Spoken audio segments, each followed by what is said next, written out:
Hello everyone and welcome back to another episode of Microsoft Flight Simulator 2020, and today we're just going to go and um, fly around for a little bit and just have a little chat. Um, I thought it would be a good time to sort of give you guys what I think after the last few days.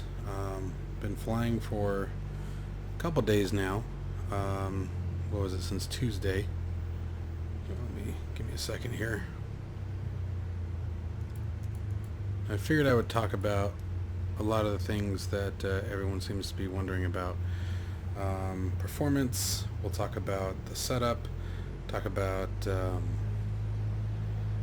the overall graphics and experience. There's really a lot. There's a lot to go over here. Why do I feel like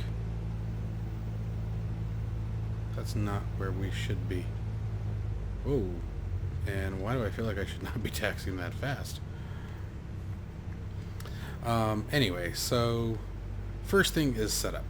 So installation setup for me went really easily. I know that there are plenty of people who did not have a particularly great experience, and I'm interested to see what kind of experiences you guys had. So please let me know in the comments below, and if you guys are still struggling with anything, let me know, because I've got it running very, very smooth. Now, before we get into that, just a reminder, I have an i7-7700K, so the processor is a couple years old now, but I'm running 32 gigs of RAM, DDR4 3200, and I'm running a GTX 2080 Ti. The Windows operating system is installed on NVMe M.2 drive, and MSFS2020 is installed on a just a solid state SATA drive.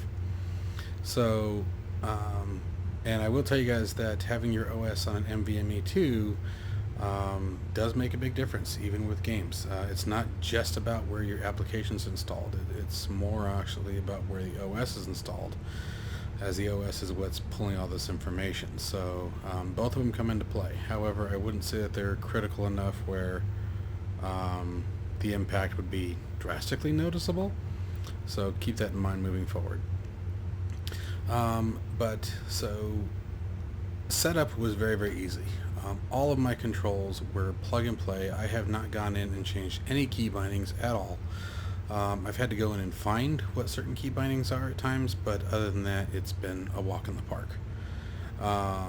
Performance wise, so initially I had just run the default settings of high. Okay, so I didn't start out at ultra, but I started out at high.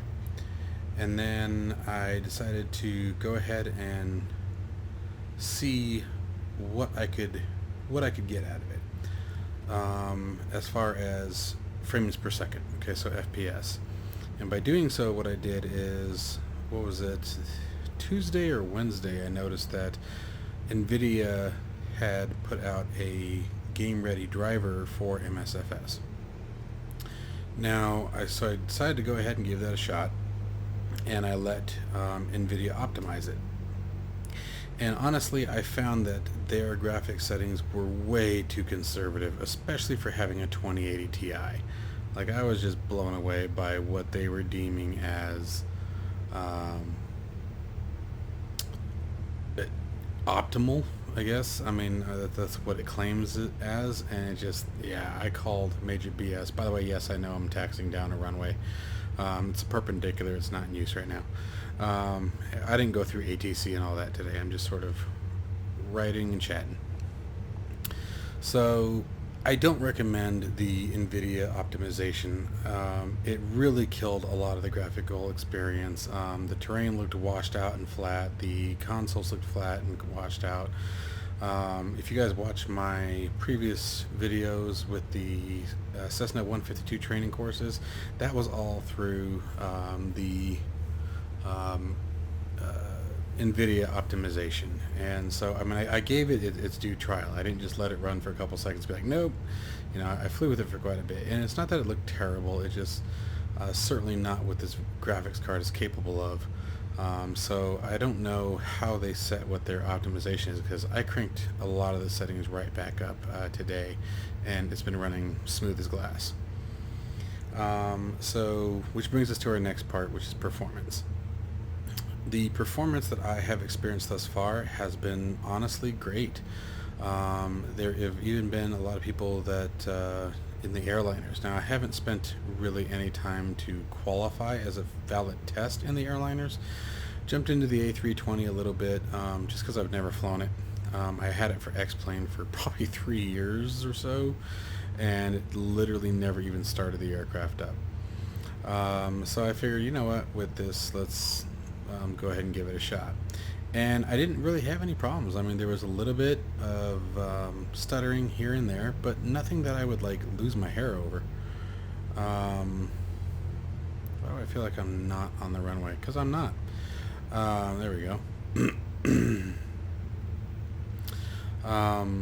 So, yeah, like I said, nothing that was too crazy, nothing that I was overly upset about. A couple stutters here and there in the airliner. I did manage to power it up, running through the checklist, but, didn't really notice anything. So now I didn't take off, I didn't get airborne, I didn't set up the FMC. So all of that may change when you start adding all that information in. I don't know yet. Which brings me to our next point, which is training.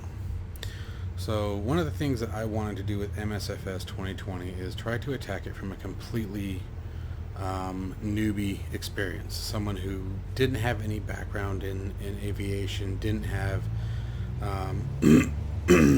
any prior knowledge of the aircraft and things like that. And the training aspect of it, even for that Cessna 152 courses that we did, the Cessna 152 courses were okay in the beginning. However, when it got to like navigation, the navigation tutorial I thought was terrible. I mean, I'm just going to call it what it is. I thought it was awful. It was missing a ton of information. It did not go into enough detail about how to run a flight plan, how to navigate, how to plot your flight plan and plan for it in the aspect of fuel consumption and things of that nature. So it was really disappointing to me for that aspect. So yes, it will teach you how to get a Cessna 152 off the ground. Yes, it will teach you how to land a Cessna 152, kind of. The traffic pattern tutorial was pretty good, but that's about where MSFS 2020 and its value as a trainer stops. I was really hoping that the checklists for like the airliners would provide you with a better experience in the aspect of, hang on a second.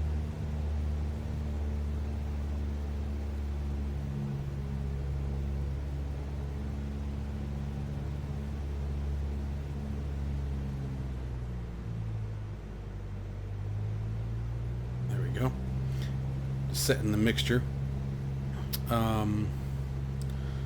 I was really hoping that the checklist would have been a little bit more detailed. I was hoping to see something. Did I set my fuel pump on? Oops.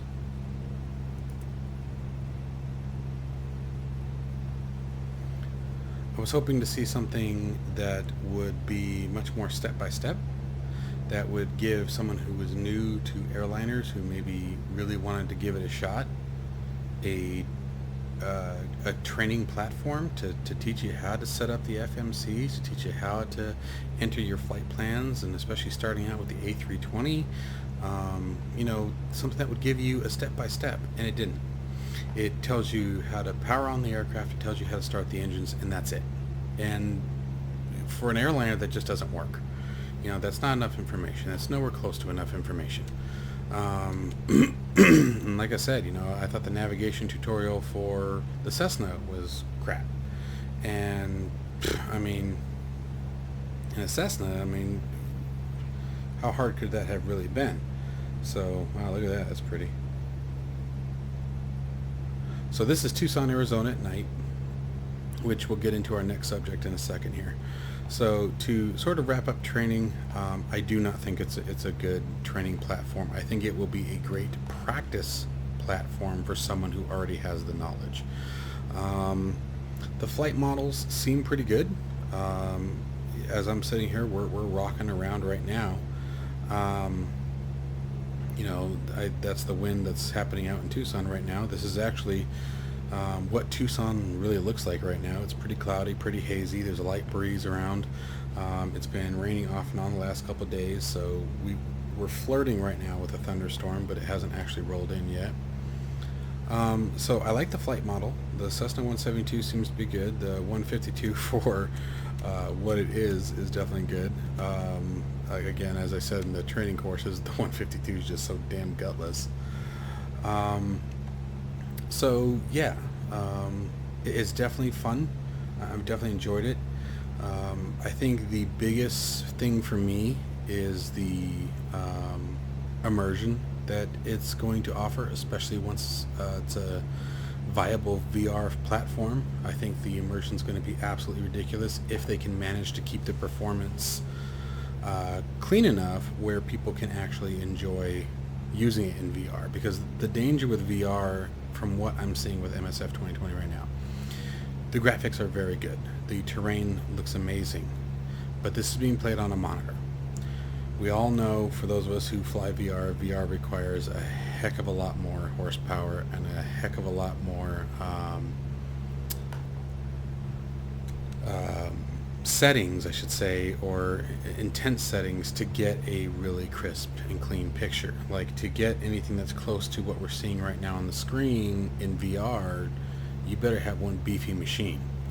And to get the settings that we're getting right now on a monitor in MSFS2020, you better have a beefy machine. It's definitely very hardware demanding. I think it's the first application that I've ever seen that is recommending 32 gigs of RAM. And it absolutely chews on it. It's absolutely using it. So now, with that being said, it has a ton of graphic settings, and I think probably middle of next week, after I've played around with them a little bit more, I'll put out a my settings kind of video and walk through how I made the decisions that I've made so far with my settings. But again, I am running a 2080 Ti, it's no slug. Now, the nice thing that I will absolutely give FS2020 is, almost every time I check, it's putting the video card to use, typically between 90 and 100%, and that's what you want. You want your video card to be being used to its full potential. So that's a great thing to see, especially when you've got a card with 11 gigs of VRAM. That's a big deal. So again, kudos to them for that. The only time I see stuttering, really, for me, is when I first load in the aircraft, which makes sense because I think it's loading in the terrain at the same time in a very large amount. And then as I start transversing into new areas of the globe, right? As we start leaving one area and moving into another, obviously, that information is pulled down, and I would expect to see a little stuttering for a second, as long as it smooths back out. Your internet bandwidth is going to come into play, your router's going to come into play, your internet cables right down to them are going to come into play, and then of course we get back into CPU and all of that. All of that's going to come into play. So be real careful when you start freaking out and thinking, oh my god, the stuttering is terrible, blah blah blah, FS2020 is a piece of junk, blah blah, shouldn't have been released. Make sure you are looking at the whole picture, because the way the terrain is being rendered and being brought into your machine starts from the internet, and every single component attached to that comes into play. I mean, literally, from your internet service provider, to the cables into your house, to the cables into your computer, to your router, to your modem, to your CPU, to your RAM, etc., etc., etc. Okay, so it's a pretty big chain that you have to diagnose when you start looking at where's the stuttering coming from. Now, coming back into the aircraft quality for a second, there are some things that I find to be really weird and annoying that I feel like should have been caught. If we try to mess with the heading bug here, okay, so here's our heading bug right here. All right, now I would expect that when I make a roll on a single tick, that it's just going to go one over, okay, and here's where our heading bug is currently on, okay. So if we just do one little tick, look at that. Oh, sorry, that's not right. It's because I don't have the autopilot turned on. So there's 229. give it another tick. Hang on. Yeah, find it. There's heading. There we go. So I'm letting the aircraft take the heading for right now, but watch as I try to manipulate it. That was one tick. Okay, let me let it get on its course that it wants to get on here for a minute, and you guys will see what I'm talking about. It's really obnoxious, and it's almost impossible to really get the autopilot set to where you want. At least for me, you know, maybe people are getting other results. But so right now it's set at 334. If we do one tick,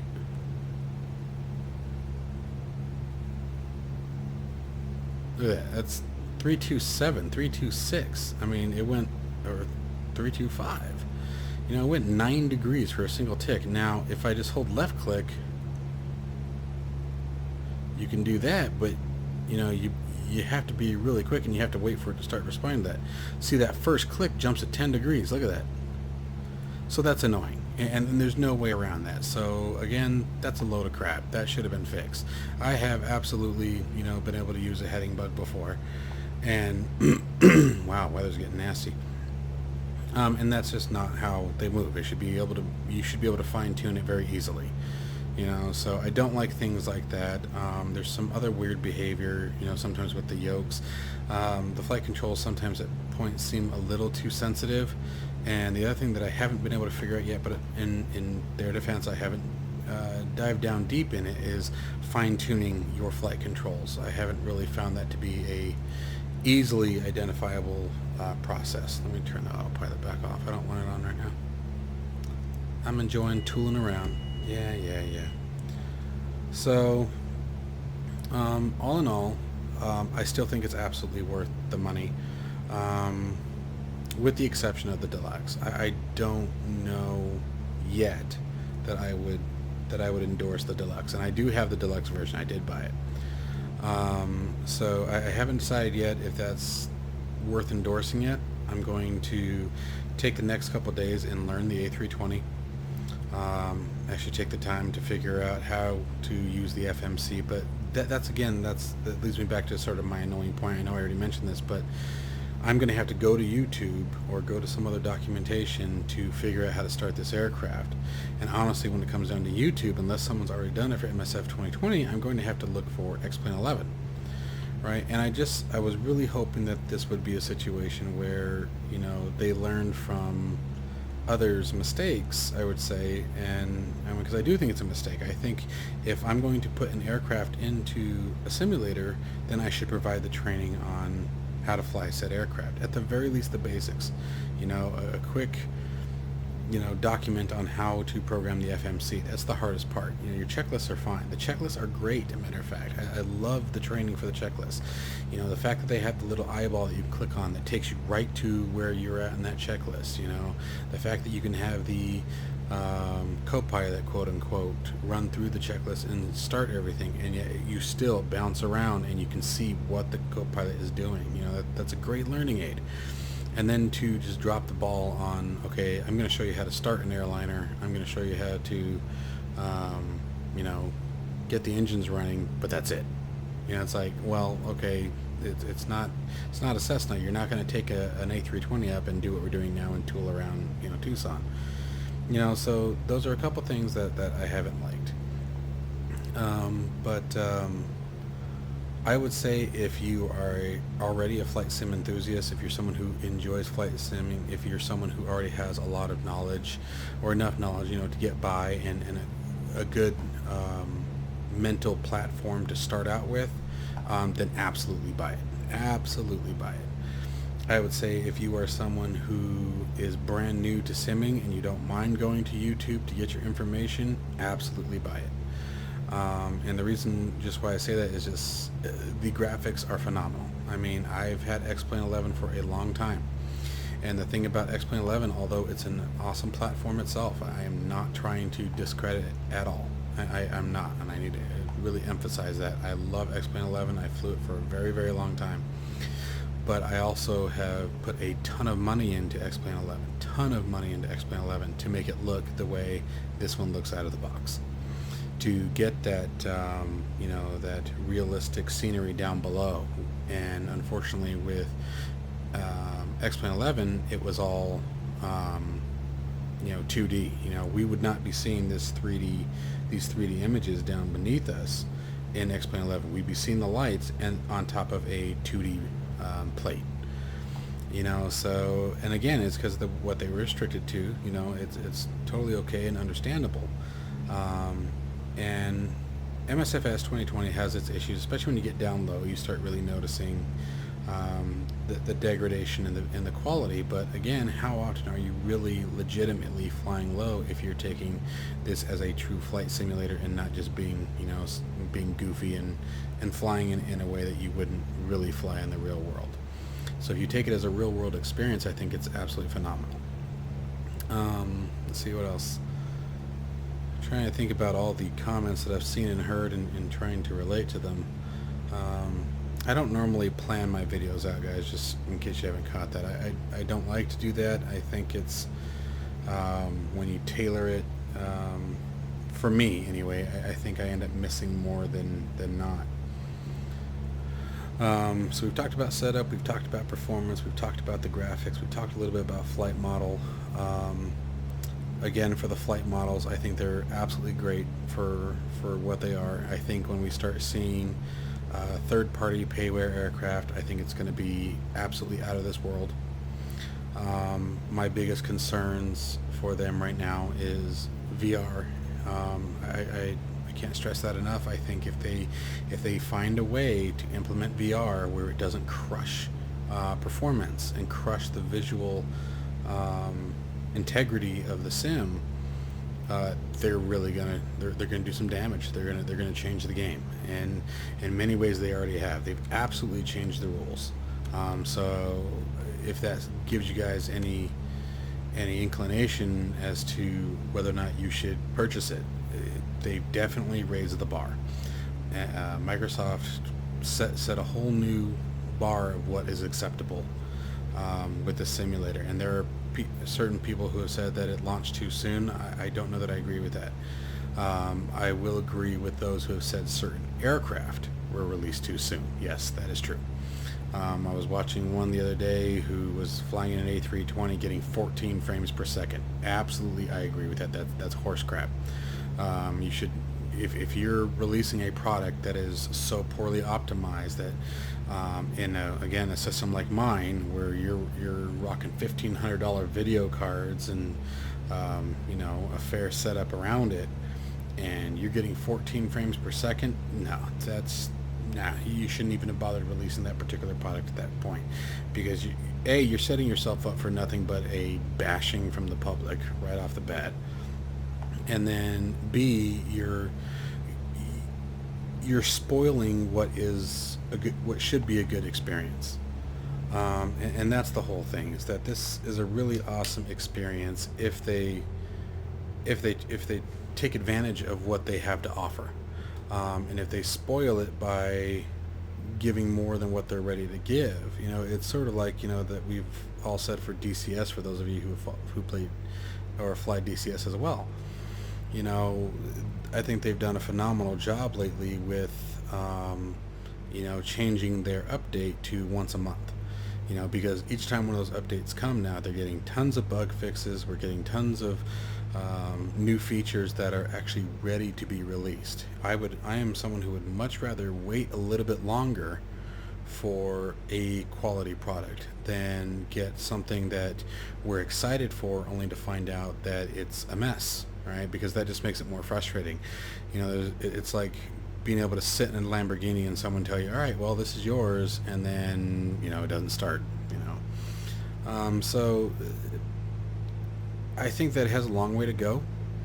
I think that as the updates start rolling in, it's going to really polish out.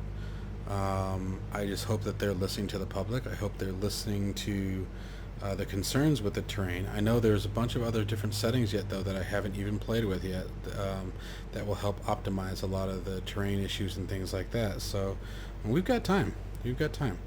So I'm really going to give them their due time and be patient, and I think that everyone else should as well.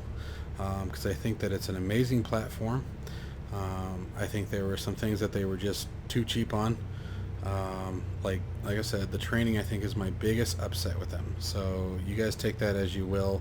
If you're not someone who's looking for it to be trained by the simulator, and you're just looking for something to practice on, I think you're going to be very impressed. Hello.